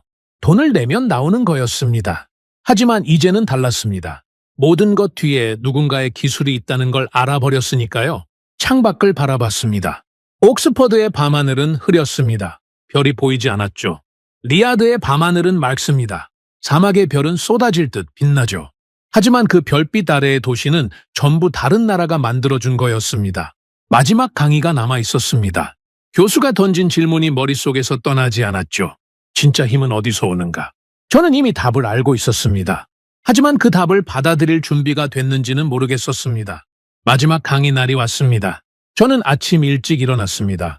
평소와 다른 아침이었죠. 옷을 입고 거울 앞에 섰는데 거울 속에 제가 며칠 전과 달라 보였습니다. 눈 밑에 그림자가 졌고 얼굴이 좀 야윈 것 같았죠. 며칠째 제대로 잠을 자지 못했으니까요. 강의실에 들어섰습니다. 오늘도 앞자리에 앉았습니다. 이제는 뒷자리에 앉는다는 생각 자체가 들지 않았죠. 주변을 둘러봤습니다. 학생들 사이에 묘한 긴장감이 있었습니다. 이 강의가 어디로 향하는지 모두 감을 잡고 있었던 거죠. 교수가 들어왔습니다. 오늘은 노트도 물컵도 가져오지 않았습니다. 손에 아무것도 없었죠. 화면도 켜지 않았습니다. 교수가 강의실 앞에 서서 학생들을 천천히 둘러봤습니다. 그리고 말을 시작했습니다. 오늘로 마지막입니다. 지금까지 한 나라를 분석했습니다. 자원이 없는 나라, 평야가 부족한 나라, 기후가 불리한 나라, 주변 강대국에 둘러싸인 나라. 교수가 잠시 멈췄습니다. 그런데 이 나라가 반도체 세계 1위를 합니다. 조선 세계 1위를 합니다. 자동차를 만들고 원전을 수출하고 세계 10위 경제를 운영하고 있죠. 이게 우연입니까? 교수가 고개를 저었습니다. 우연이 아닙니다. 필연입니다. 교수가 처음으로 화면을 켰습니다. 한반도 지형도가 다시 나타났습니다. 이제는 익숙한 이미지였죠. 갈색 산들이 뼈대처럼 관통하고 있는 그 지도. 이 땅을 다시 보십시오. 지금까지 우리는 이 지형을 약점으로 봤습니다. 자원이 없다, 평야가 없다, 기후가 불리하다. 전부 맞는 이야기죠? 하지만 오늘은 시점을 완전히 뒤집어 보겠습니다. 교수가 강의실을 걸으며 말했습니다. 자원이 없었기 때문에 만들어야 했습니다. 만들어야 했기 때문에 기술이 쌓였죠. 기술이 쌓였기 때문에 세계가 필요로 하는 나라가 됐습니다. 교수가 손가락을 접으며 이어갔습니다. 평야가 없었기 때문에 효율을 극대화해야 했습니다. 좁은 땅에서 최대의 결과를 뽑아내는 습관이 수천 년 동안 몸에 배었죠. 그 습관이 현대 제조업에서 세계 최고의 생산성으로 나타난 겁니다. 외침이 많았기 때문에 위기 대응 능력이 축적됐습니다. 무너져도 다시 일어서는 본능이 유전자처럼 전해졌죠. 그래서 IMF 위기에서 3년 만에 회복하고 팬데믹에서 세계에서 가장 빨리 답을 찾아낸 겁니다. 교수가 멈춰 섰습니다. 이 나라의 강점은 좋은 조건에서 나온 게 아닙니다. 최악의 조건이 만들어낸 겁니다. 약점 자체가 무기가 된 거죠. 저는 그 말을 들으며 지난 몇 주 동안의 강의를 떠올렸습니다. 처음에 교수가 베네수엘라를 보여줬을 때 저는 그게 남의 이야기라고 생각했습니다. 자원이 있으면 강하다고 믿었죠. 하지만 지금은 정반대의 진실이 눈앞에 있었습니다. 교수가 말을 이었습니다. 여기서 한 가지 더 중요한 것이 있습니다. 한국이 단순히 만드는 나라에 머물렀다면 이 정도 주목을 받지 못했을 겁니다. 교수가 새로운 데이터를 띄웠습니다. 한국은 가져온 것을 그대로 쓰지 않았습니다. 반도체를 일본에서 배웠지만 일본을 넘어섰죠. 자동차를 일본과 미국에서 배웠지만 독자적인 브랜드를 세계에 각인시켰습니다. 조선 기술을 유럽에서 들여왔지만 유럽의 조선소들이 문을 닫는 동안 한국은 세계 1위가 됐죠. 교수가 강조했습니다. 배우는 건 누구나 합니다. 하지만 배운 것을 넘어서는 건 아무나 못합니다. 한국은 이걸 반복적으로 해냈죠. 한두 분야가 아닙니다. 반도체, 조선, 자동차, 디스플레이, 배터리, 원전까지 전 분야에서 스승을 넘어선 겁니다. 교수가 한글 이야기를 다시 꺼냈습니다. 아까 한글을 언급했었죠. 중국의 한자를 수천 년 동안 사용했지만 결국 자기만의 문자를 만들었습니다. 그것도 세계 언어학자들이 가장 과학적이라고 평가하는 문자를요. 이 패턴을 보십시오. 외부에서 가져오고 분석하고 흡수하고 그리고 넘어서는 패턴. 이게 수천 년 동안 반복된 겁니다. 저는 고개를 숙이고 생각에 잠겼습니다. 사우디는 어떻습니까? 우리도 외국에서 많은 것을 가져왔습니다. 기술도, 시스템도, 인력도. 하지만 우리는 가져온 것을 넘어선 적이 있습니까? 담수화 기술을 들여왔지만 우리만의 담수화 기술을 개발했습니까? 건설 기술을 들여왔지만 우리가 세계 건설 시장을 주도하고 있습니까? 아닙니다. 우리는 여전히 사오고 있을 뿐이었습니다. 돈이 있으니까 굳이 만들 필요가 없었던 거죠. 교수가 강의의 핵심으로 들어갔습니다. 자, 이제 마지막 질문에 답할 시간입니다. 교수가 화면에 큰 글씨로 띄웠습니다. 진짜 힘은 어디서 오는가? 많은 사람들이 힘을 자원이라고 생각합니다. 기름, 가스, 광물. 땅에서 나오는 것들이 힘이라고요. 교수가 고개를 저었습니다. 틀렸습니다. 교수의 목소리가 단호했습니다. 많은 사람들이 힘을 돈이라고 생각합니다. 돈이 있으면 뭐든 할 수 있다고요. 교수가 다시 고개를 저었습니다. 그것도 틀렸습니다. 교수가 강의실 전체를 둘러봤습니다. 그리고 천천히 또박또박 말했습니다. 진짜 힘은 만들어내는 능력입니다. 강의실이 정적에 빠졌습니다. 자원은 고갈됩니다. 석유는 언젠가 바닥나죠. 돈은 가치가 변합니다. 화폐는 종이에 불과하니까요. 하지만 만들어내는 능력은 사라지지 않습니다. 기술은 사람 안에 축적되고 세대를 넘어 전해지죠. 교수가 저를 바라봤습니다. 저도 교수를 바라보고 있었죠. 한국이 증명한 겁니다. 아무것도 없어도 만들어내면 됩니다. 아무것도 가지지 못해도 만들 수 있으면 세계가 당신을 필요로 합니다. 그것이 진짜 힘입니다. 교수가 마지막으로 한반도 지형도를 가리켰습니다. 이 척박한 땅에서 5,000년을 버텨온 사람들이 있습니다. 수백 번 무너지고 수백 번 다시 일어선 사람들이죠. 자원 한 톨 없이 세계 최강의 제조 강국을 세운 사람들입니다. 교수가 화면을 껐습니다.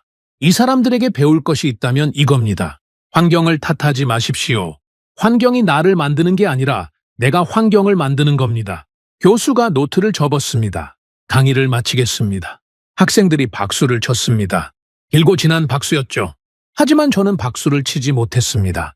손에 힘이 없었습니다. 아니, 솔직히 말하면 손이 떨리고 있었습니다. 학생들이 하나둘 일어나 교수에게 다가갔습니다. 악수를 하고 감사 인사를 하고 사진을 찍었죠. 저는 그 사이에 끼어들지 못했습니다. 의자에 그대로 앉아 있었습니다. 아까 교수가 보여줬던 한반도 지형도가 꺼진 화면 위에서도 여전히 보이는 것 같았습니다. 교수가 가방을 들고 나가려다 저를 발견했습니다. 저를 보고 잠시 멈춰 섰죠. 아무 말도 하지 않았습니다. 그냥 작게 고개를 끄덕이고 나갔습니다. 그 고개 끄덕임이 무슨 뜻이었는지 저는 알고 있었습니다. 처음 강의 때 앞자리에 앉은 저를 보며 했던 것과 같은 인사였죠. 하지만 의미는 완전히 달랐습니다. 처음에는 오셨군요 였습니다. 마지막에는 이제 아셨군요 였죠. 네, 알았습니다. 저는 그제야 알았습니다. 기름은 신이 우리에게 준 축복이라고 믿었습니다. 하지만 진짜 축복은 기름이 아니었습니다. 진짜 축복은 만들어내는 능력이었죠. 그리고 그 축복을 가진 건 우리가 아니라 아무것도 없는 땅에서 모든 것을 만들어낸 저 사람들이었습니다. 강의실에 혼자 남았습니다. 학생들이 전부 나간 뒤에도 저는 일어서지 못했습니다. 다리에 힘이 없었던 게 아닙니다. 일어서고 싶지 않았던 겁니다. 일어서면 이 강의실을 나가야 하고 나가면 일상으로 돌아가야 하니까요. 하지만 저는 이미 며칠 전에 일상으로 돌아갈 수 없는 사람이 되어 있었습니다. 조용했습니다. 옥스퍼드의 오후 햇빛이 창문을 통해 들어오고 있었죠. 먼지가 빗속에서 천천히 떠다니고 있었습니다. 저는 그 먼지를 바라보며 아무 생각 없이 앉아 있었습니다. 아니, 아무 생각이 없었던 건 아닙니다. 너무 많은 생각이 동시에 밀려오고 있어서 어느 하나도 정리가 되지 않았던 거죠. 책상 위에 물병이 놓여 있었습니다. 강의 시작 전에 사온 물이었죠. 뚜껑을 열지도 않은 채 그대로였습니다. 저는 아무 생각 없이 그 물병을 집어들었습니다. 그 순간이었습니다. 물병을 든 손이 멈췄습니다. 투명한 플라스틱 너머로 깨끗한 물이 보였죠. 교수의 말이 떠올랐습니다. 사우디는 물조차 스스로 해결하지 못한다. 담수화 시설 없이는 국민들이 마실 물이 없다. 이 물은 어디서 온 겁니까? 누가 만든 시스템을 통해 여기까지 온 겁니까? 저는 물병을 내려놓지 못한 채 바라보고 있었습니다. 그리고 그 순간부터 머릿속에서 무언가가 연결되기 시작했습니다. 처음에는 느리게, 하나씩. 하지만 곧 속도가 붙었죠. 멈출 수 없었습니다. 리야드의 우리 집을 떠올렸습니다. 아침에 일어나면 수도꼭지를 틀죠. 물이 나옵니다. 그 물은 페르시아만에서 끌어온 바닷물을 담수화 시설이 정화한 겁니다. 그 담수화 시설에 한국 기업의 기술이 들어가 있었죠. 화장실에 들어갑니다. 거울을 봅니다. 불을 켜죠. 그 정의는 발전소에서 옵니다. 우리 옆 나라 아랍에미리트에는 한국이 지은 원전이 돌아가고 있었습니다. 옷을 입고 집을 나섭니다. 주차장에 차가 서 있죠. 독일 차든 일본 차든 미국 차든 상관없습니다. 그 안에 들어있는 전자 시스템, 반도체, 디스플레이, 한국산 부품이 곳곳에 박혀 있었습니다. 차를 타고 리야드 시내를 달립니다. 양옆으로 초고층 빌딩이 늘어서 있죠. 사우디의 자존심이라고 불리는 그 스카이라인. 한국 건설사가 세운 건물들이 그 안에 있었습니다. 사무실에 도착합니다. 노트북을 켜죠. 안에 들어있는 메모리 반도체. 세계 시장의 60%가 한국산이었습니다. 화면을 봅니다. 유기발광 디스플레이. 한국이 세계 1위인 분야였죠. 점심을 먹으러 나갑니다. 스마트폰으로 길을 찾죠. 삼성 아니면 애플. 어느 쪽이든 안에는 한국산 부품이 들어 있었습니다. 저녁에 집으로 돌아옵니다. 텔레비전을 켜죠. 화면이 빛납니다. 한국산 디스플레이. 하루가 끝납니다. 잠을 자러 침대에 눕죠. 에어컨이 돌아갑니다. 그 에어컨의 부품 어딘가에도 한국 기술이 들어가 있을 겁니다. 아침부터 밤까지, 눈을 뜨는 순간부터 감는 순간까지 제 하루의 모든 순간에 한국이 있었습니다. 저는 그걸 한 번도 인식하지 못한 채 살아왔던 겁니다. 손이 떨리기 시작했습니다. 물병을 잡고 있던 손에 힘이 들어갔죠. 플라스틱이 쩍 소리를 냈습니다. 이건 한국만의 이야기가 아니었습니다. 제 이야기였습니다. 제 일상 전체가 누군가가 만들어준 것들로 이루어져 있었다는 걸 깨달은 겁니다. 저는 기름 위에 서 있다고 믿었습니다. 사우디의 부가 저를 지탱하고 있다고 확신했죠. 하지만 그 부 위에 세워진 모든 것들, 제가 매일 쓰고, 타고, 보고, 마시는 모든 것들은 다른 누군가의 손으로 만들어진 거였습니다. 우리는 기름을 팝니다. 그 돈으로 모든 걸 사죠. 하지만 우리가 사는 그것들을 만든 나라들이 없으면 우리는 아무것도 할 수 없었습니다. 배를 만들지 못합니다. 기름이 있어도 실어 나를 수가 없죠. 반도체를 만들지 못합니다. 스마트폰도 컴퓨터도 돌아가지 않습니다. 건물을 짓지 못합니다. 돈이 있어도 설계하고 시공할 능력이 없죠. 물을 만들지 못합니다. 기름이 있어도 마실 물이 없습니다. 기름이 아무리 많아도 만드는 능력이 없으면 아무것도 할 수 없었던 겁니다. 저는 의자에서 몸을 숙였습니다. 두 손으로 얼굴을 감쌌죠.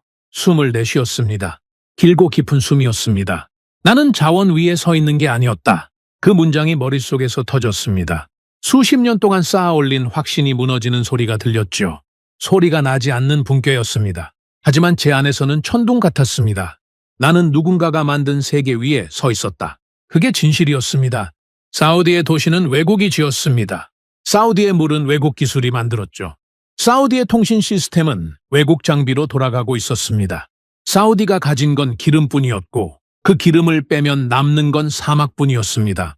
한국은 정반대였죠. 아무것도 없었습니다. 기름도 가스도 철광석도 희토류도 없었습니다. 땅을 파면 화강간뿐이었죠. 하지만 그 아무것도 없는 땅 위에서 세상이 없으면 안 되는 것들을 만들어냈습니다. 배를, 반도체를, 디스플레이를, 배터리를, 원전을, 자동차를. 사우디가 없어지면 세계는 다른 곳에서 기름을 찾을 겁니다. 러시아에서, 미국에서, 캐나다에서, 노르웨이에서 기름은 대체할 수 있으니까요. 하지만 한국이 없어지면 세계는 멈춥니다. 반도체가 멈추고, 배가 멈추고, 디스플레이가 사라지고, 배터리 공급이 끊기죠. 한국이 만드는 것은 대체할 수 없었습니다. 그 능력은 수천 년에 걸쳐 만들어진 거였으니까요. 돈으로 살 수 없는 거였습니다. 저는 고개를 들었습니다. 텅 빈 강의실을 바라봤죠. 교수가 서 있던 자리, 한반도 지형도가 비춰졌던 스크린, 학생들이 앉아있던 의자들, 모든 것이 그대로였지만 저에게는 완전히 다른 공간이 되어 있었습니다. 주머니에서 스마트폰을 꺼냈습니다. 삼성, 이 작은 기계를 3년 동안 매일 쓰면서 한 번도 이걸 만든 나라에 대해 생각해 본 적이 없었습니다. 기름을 팔아본 돈으로 산 물건, 그게 전부였죠. 하지만 이제는 이 기계 안에 들어있는 것이 보였습니다. 자원 하나 없는 땅에서 태어나 수천 년을 버텨온 사람들의 생존 본능, 무너져도 다시 일어서는 불굴의 의지, 없으면 만들어내는 집요한 능력, 배운 것을 넘어서는 집념, 그 모든 것이 이 작은 기계 안에 압축되어 있었습니다. 화면을 켰습니다. 검색창을 열었죠. 손가락이 움직였습니다. 대한민국, 처음 이 단어를 검색했던 날이 떠올랐습니다. 그때는 호기심이었습니다. 도대체 이게 어떤 나라인지 알고 싶었죠. 하지만 지금은 달랐습니다. 호기심이 아니었습니다. 경외였습니다. 저는 일어섰습니다. 가방을 들고 강의실 문을 열었죠. 복도를 걸었습니다. 옥스퍼드의 오래된 석조 건물 사이로 오후의 빛이 쏟아지고 있었습니다. 학생들이 잔디밭에 앉아 웃고 떠들고 있었죠. 평화로운 풍경이었습니다. 하지만 저는 그 풍경이 다르게 보였습니다. 저 학생들이 쓰고 있는 스마트폰 안에 한국이 있었습니다. 저 건물의 조명 시스템 안에 한국이 있었죠. 도로 위를 달리는 차들의 부품 안에 한국이 있었습니다. 이 세계 어디를 봐도 한국이 만든 것이 있었습니다. 아무것도 가지지 못한 나라가 세상 모든 곳에 자기 흔적을 남기고 있었습니다. 보이지 않게, 조용하게, 하지만 확실하게 기숙사로 돌아가는 길에 멈춰 섰습니다. 하늘을 올려다봤죠. 흐린 옥스퍼드의 하늘이었습니다. 리야드의 하늘이 그리워졌습니다. 맑고 뜨거운 사막의 하늘. 하지만 동시에 한 번도 가본 적 없는 나라의 하늘이 궁금해졌습니다. 산이 국토의 70%를 덮고 있는 땅, 화관감 사이로 맑은 물이 흐르는 땅, 금수강산이라 불리는 그 땅의 하늘은 어떤 색일까? 기숙사 방에 들어왔습니다. 침대에 앉았죠. 책상 위에 아까 가져온 물병이 놓여 있었습니다. 뚜껑을 열었습니다. 한 모금 마셨죠. 목을 타고 내려가는 물의 감각이 선명했습니다. 저는 평생을 믿어왔습니다. 기름은 신이 우리에게 준 축복이라고, 자원을 가진 나라가 세계를 지배한다고, 에너지가 곧 힘이라고. 하지만 틀렸습니다. 축복은 땅에서 나오는 것이 아니었습니다. 아무것도 없는 땅에서 모든 것을 만들어낸 사람들, 살아남기 위해 스스로를 바꾼 나라, 수백 번 무너지고 수백 번 다시 일어선 사람들, 배운 것을 넘어서 세계가 따라오게 만든 사람들, 그들이 만든 세계 위에서 저는 아무것도 모른 채 살아가고 있었습니다. 진짜 힘은 자원이 아니었습니다. 진짜 힘은 만들어내는 능력이었죠. 그리고 그 능력을 가진 나라는 기름이 넘치는 사우디가 아니라 아무것도 없는 대한민국이었습니다. 저는 물병을 내려놓고 창밖을 바라봤습니다. 어둠이 내리고 있었습니다. 옥스퍼드의 가로등이 하나씩 켜지고 있었죠. 저 불빛 안에도 한국이 있을 겁니다. 그리고 저는 처음으로 생각했습니다. 사우디로 돌아가면 뭘 해야 할까? 기름을 파는 일 말고 무언가를 만드는 일을 할 수는 없을까?